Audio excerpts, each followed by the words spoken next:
Study IQ IAS, अब तैयारी हुई अफोर्डेबल।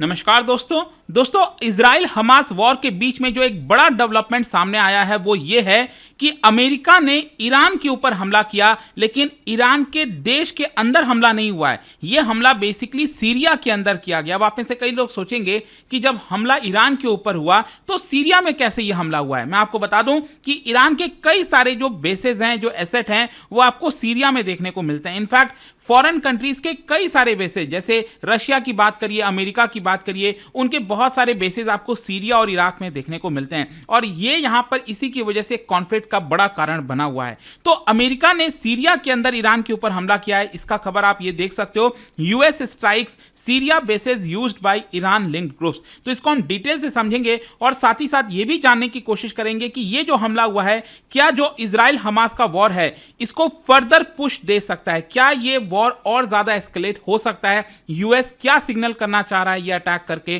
काफी कुछ जानने को है, चलिए आगे बढ़ते हैं। लेकिन उससे पहले ध्यान रखिएगा, आप में से जो भी लोग यूपीएससी की तैयारी कर रहे हैं, एक ऐसा बैच चाहते हैं जिसके अंदर आपको प्रीलिम से लेकर इंटरव्यू तक, मतलब मेंस वगैरह की सारी तैयारी कराई जाए, टेस्ट सीरीज मिल जाए, लाइव क्लासेस हो, पर्सनल मेंटरशिप मिले, तो हमारे 3 लाइव बैचेस दोस्तों स्टार्ट किए गए हैं। प्योर इंग्लिश, प्योर हिंदी और इंग्लिश बैच, अलग अलग वैलिडिटी के साथ। जो भी आपको सूटेबल लगे, यूज कोड अंकित लाइव हमारे वेबसाइट ऐप पर जाकर या फिर कमेंट सेक्शन में, तो सबसे कम दाम पर आपको हमारे सभी बैचेस मिल जाएंगे। और इसके अलावा अगर आप एमसीक्यूज अटेम्प्ट करना चाहते हैं तो मेरे इंस्टा पेज पर जा सकते हैं, वहां पर स्टोरीज में जितने भी एमसीक्यूज हैं उसको आप अटेम्प्ट कर पाएंगे। चलिए शुरुआत करते हैं और सबसे पहले तो ये देखते हैं कि एग्जैक्टली हुआ क्या है। देखिए, खबर यह आई आज सुबह सुबह, जो डिफेंस सेक्रेटरी हैं लॉयड ऑस्टिन, अमेरिका के अंदर जैसे हमारे यहाँ डिफेंस मिनिस्टर होते हैं वैसे वहां पर सेक्रेटरी उनको कहा जाता है, तो जो डिफेंस सेक्रेटरी हैं लॉयड ऑस्टिन, उनकी तरफ से स्टेटमेंट आया और उसके अंदर बताया गया कि अमेरिका ने ईरान के अंदर जो सीरिया, मतलब ईरान का जो एसेट है सीरिया के अंदर, और ये कहां पर है, ये बेसिकली आपको ईस्टर्न वाला जो पार्ट है सीरिया का, मैं आपको एग्जैक्ट लोकेशन भी बताऊंगा अभी आगे। तो यहां पर बेसिकली अमेरिका ने 2 जो फैसिलिटीज हैं ईरान की, मतलब ईरान का कुछ एसेट होगा, फैसिलिटीज होंगी यहां पर, उनके ऊपर अमेरिका ने अटैक किया। और फर्दर ये आप देख सकते हो, बताया जा रहा है कि ये जिस जगह पर अटैक किया गया है वो बेसिकली ईरान की जो इस्लामिक रिवोल्यूशनरी गार्ड कोर है, जो ईरान की यहां पर आर्मी है, एक तरह से पैरामिलिट्री फोर्स आप कह सकते हो, उनके द्वारा यह फैसिलिटी इस्तेमाल किया जाता था। और उसी के ऊपर अमेरिका ने एक तरह से हमला किया है। और यह अमेरिका ने हमला इसलिए किया क्योंकि यूएस के भी बहुत सारे जो एसेट्स थे उनके ऊपर ईरान लगातार हमला कर रहा था, उसी को देखते हुए किया गया है। देखो यहां पर अगर हम बात करें एग्जैक्टली वो जगह कौन सा है, मैं आपको दिखाता हूं। ये अगर आप देखोगे, अगेन मैं आपको फिर से ये बताता हूं, ये अगर आप सीरिया और इराक का बॉर्डर देख रहे हो ना, यहां पर हम इसकी बात कर रहे हैं, सीरिया और इराक, तो मैं आपको एग्जैक्ट प्रिसाइज लोकेशन बताता हूं। ये इराक हो गया और ये सीरिया हो गया। और यहां पर सीरिया का जो एकदम ईस्टर्न वाला पार्ट है, यहां पर जो इराक और सीरिया का बॉर्डर है, ये जगह है जिसका नाम है अबू कमाल। अबू कमाल में ही बताया जा रहा है यहां पर जो 2 ईरान के एसेट्स थे उनके ऊपर हमला हुआ। और यह हमला बेसिकली यूएस का जो F-16 फाइटर जेट्स है उनके द्वारा गाइडेड, जो प्रिसीजन गाइडेड म्यूनिशंस होता है, उनके तहत यह हमला किया गया है। और यह जो हमला हुआ है 2 जगह पर, एक था वेपन स्टोरेज फैसिलिटी और एम्यूनिशन स्टोरेज फैसिलिटी। वहां पर यह बताया जा रहा है कि ये ईरान का बहुत सारा जो स्टोरेज है, हथियार हैं, वो उसके अंदर रखे हुए थे, तो उसको एक तरह से अमेरिका ने डिस्ट्रॉय कर दिया है। जो लॉयड ऑस्टिन है उन्होंने इस स्ट्राइक को बताया कि प्रेसिडेंट जो बाइडेन ने इसका ऑर्डर दिया और हमने यहां पर अपने सेल्फ डिफेंस में ये जो अटैक है वो किया है। और साथ ही साथ अमेरिका ने यह भी कहा है कि इसका इजराइल और गाजा के बीच में जो भी युद्ध चल रहा है उससे इसका कोई लेना देना नहीं है, ये एक सेपरेट मामला है, ऐसा अमेरिका कहना चाहता है। लेकिन कहीं ना कहीं आपको समझना होगा कि जिस तरीके से इजराइल हमास के वॉर में जो स्टार्ट हुआ है, वॉर इस समय इजराइल के अंदर जो चल रहा है, कहीं ना कहीं उसका भी एक काफी बड़ा इन्फ्लुएंस आप कह सकते हो। क्योंकि ईरान बार बार धमकी दे रहा है कि अगर इसी तरह से इजराइल में वॉर होता गया तो हम अपने प्रॉक्सीज के माध्यम से, ध्यान रखिएगा, ईरान कभी भी डायरेक्टली अटैक नहीं करेगा, लेकिन ईरान अपने प्रॉक्सीज जैसे कि हिजबुल्लाह हो गया, सीरिया के अंदर उसके जो एसेट्स हो गए, उसके माध्यम से वो इजराइल के ऊपर अटैक करने की कोशिश करेगा।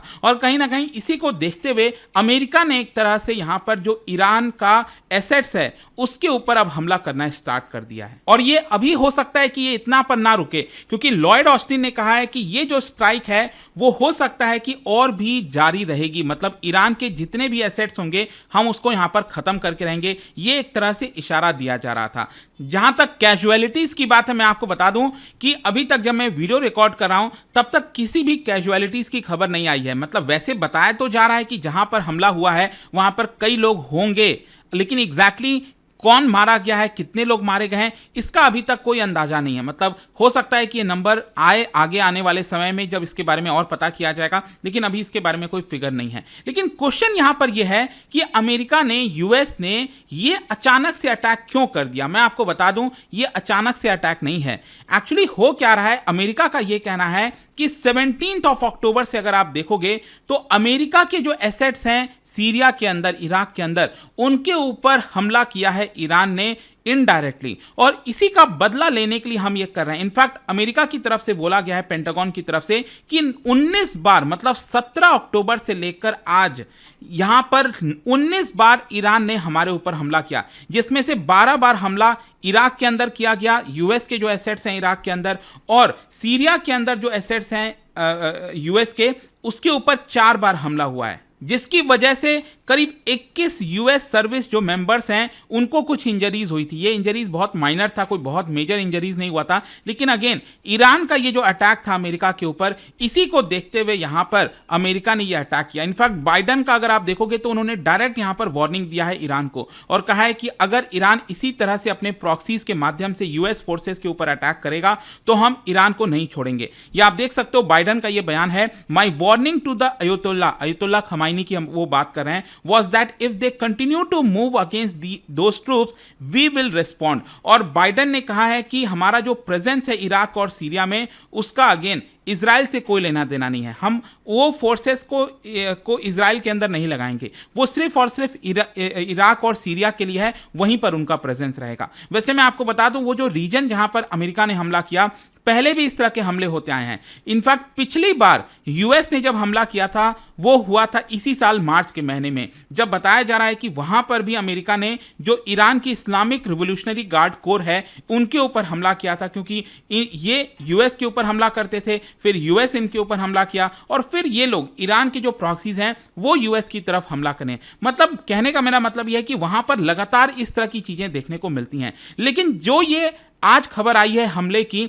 इसको लेकर ईरान ने भी यहां पर रिस्पॉन्ड किया है। जो ईरान के फॉरेन मिनिस्टर हैं उन्होंने एक्चुअली यूनाइटेड नेशंस की जनरल असेंबली में कहा that US will not be spared from this fire if the war in Gaza doesn't and. तो बेसिकली ईरान ये चाहता है कि गाजा के ऊपर जो हमला हो रहा है इजराइल का, जिसको यूएस बैक कर रहा है, तो यूएस बैक करना बंद कर दे। ये गाजा के ऊपर हमला खत्म होना चाहिए, अदरवाइज ईरान जो है वो यहां पर अमेरिका को नहीं छोड़ेगा। तो देखते हैं, इसी को लेकर बार बार चीजें हो रही हैं, और इसीलिए डर यही है कि अगर इजराइल मान लो ग्राउंड इन्वेजन कर देता है गाजा के अंदर, तो ग्राउंड इन्वेजन की वजह से ईरान ने साफ साफ कहा है कि अगर ये होता है तो हम भी वॉर में आएंगे। तो डर यही है कि क्या ये जो वॉर है इजराइल के अंदर वो पूरे मिडिल ईस्ट में फैलेगी, और अगर मिडिल ईस्ट में फैली तो क्या ये और बड़े वॉर में कन्वर्ट हो सकती है, वो देखने वाली बात होगी।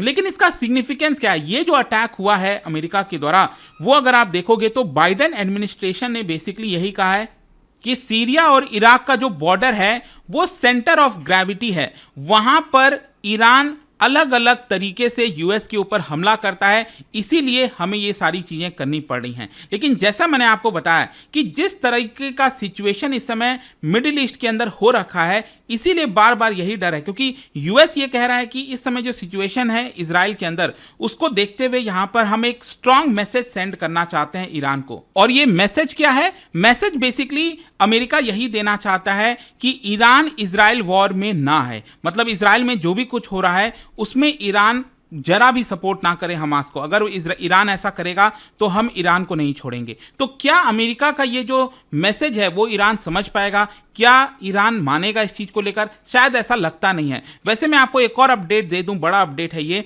कि अमेरिका लगभग 900 और ट्रूप्स अपने डिप्लॉय कर रहा है मिडिल ईस्ट के अंदर। मतलब मिडिल ईस्ट में जो उसकी सोल्जर्स की संख्या है, आर्मी की संख्या है, उसको यहां पर लगातार बढ़ा रहा है। और इजराइल वॉर को देखते हुए आपको पता ही होगा कि अब अमेरिका जो 2 उसके स्ट्राइक ग्रुप्स हैं, कैरियर स्ट्राइक ग्रुप, जो ऐसी बड़े बड़े जहाज, आपको पता ही है, जो नाव होती है जहां पर फाइटर जेट्स उतर सकते हैं, जिनको जिनको एयरक्राफ्ट कैरियर कहा जाता है। तो जो दो उनका एयरक्राफ्ट कैरियर का ग्रुप है वो यहाँ पर अमेरिका मिडिल ईस्ट में एक तरफ उधर भेजने की कोशिश कर रहा है। इसके अलावा यहाँ पर जो एम्फीबियस रेडी ग्रुप होते हैं जो अलग अलग तरीके से अटैक कर सकते हैं वो भी अमेरिका भेज रहा है। तो डर इसी बात का है कि क्या ये वॉर एस्केलेट होने वाला है। बट आई होप कि इस वीडियो के माध्यम से ये जो अटैक था वो आपको समझ में आ गया होगा कि एग्जैक्टली इस समय हो क्या रहा है।